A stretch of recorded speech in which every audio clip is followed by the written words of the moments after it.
C'est mercredi, on accueille Gilles. Bonjour Gilles. Bonjour Nadia, bonjour à tout le monde. Dans quelques jours, c'est Halloween. On va parler de cette fête, l'origine de cette fête et pourquoi on creuse des citrouilles. Tu vas répondre à toutes ces questions. Et on va surtout casser des idées reçues, parce qu'on entend chaque année, oui, c'est une fête américaine, Mais oui, etc. c'est américain, ça c'est pas de chez nous. C'est ce qu'on va voir. Les racines de Halloween plongent dans un folklore païen âgé de plus de 2000 ans, qui nous vient d'Irlande et d'Écosse, et pas des États-Unis. Et dans leur folklore, chez les Celtes, elle marque la célébration de la fête de Samhain, la fête du Nouvel An celte. C'est la première des 4 grandes fêtes religieuses de l'année celtique, qu'on célèbre aux environs de notre 1er novembre, et elle marque le début de la période sombre. Samhain est ainsi une fête de transition, le passage d'une année à l'autre, mais aussi une période d'ouverture vers l'autre monde, celui des dieux. Et en fait, cette nuit-là laisse la possibilité aux morts et aux esprits de toutes sortes de surgir de leur monde pour pénétrer dans le nôtre. Et pour éviter le déferlement chaotique des démons dans les foyers, durant cette nuit, il fallait préserver ses provisions et aussi se préserver en veillant à occuper ses personnages, donc en leur organisant des fêtes. On faisait les fêtes pour les morts. Oui, mais tous les morts qui revenaient n'étaient pas forcément bienveillants, et donc il fallait aussi se masquer pour les effrayer et les faire fuir. Ah, d'où la tradition de se déguiser Absolument. pour faire peur. Et c'est très probablement cet aspect de la tradition celte, donc la fête aux morts, qui donna prétexte au christianisme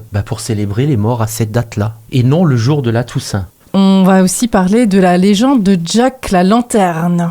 Ça, c'est un vieux conte, ça. C'est tout un personnage, ce Jack. Bon, il avait tous les défauts. Ivrogne, fourbe, il alla même jusqu'à passer un pacte avec le diable pour ne jamais aller en enfer. Un jour, il est décédé, le 31 octobre, et comme il a mené une mauvaise vie, il n'a pas accédé au paradis. Normal aussi. Et les portes de l'enfer lui étaient également fermées. Donc, sa pauvre âme a été condamnée à errer dans les ténèbres pour l'éternité, mais le diable, dans sa bonté, entre guillemets, lui a quand même donné une braise pour qu'il ne perde pas son chemin dans les ténèbres. Et c'est là l'origine de cette légende avec, alors pas une citrouille, mais un navet, à cette époque en Irlande, qui était creusé et on mettait une lumière dedans. Maintenant, une citrouille, c'est plus populaire. Alors pourquoi une citrouille ? Il y a aussi une raison très simple. C'est que les Irlandais ont été victimes d'une grande famine et beaucoup ont émigré aux États-Unis. Et là-bas, ils ont trouvé les citrouilles qui étaient bien plus pratiques que les navets ou les rutabagas. À creuser.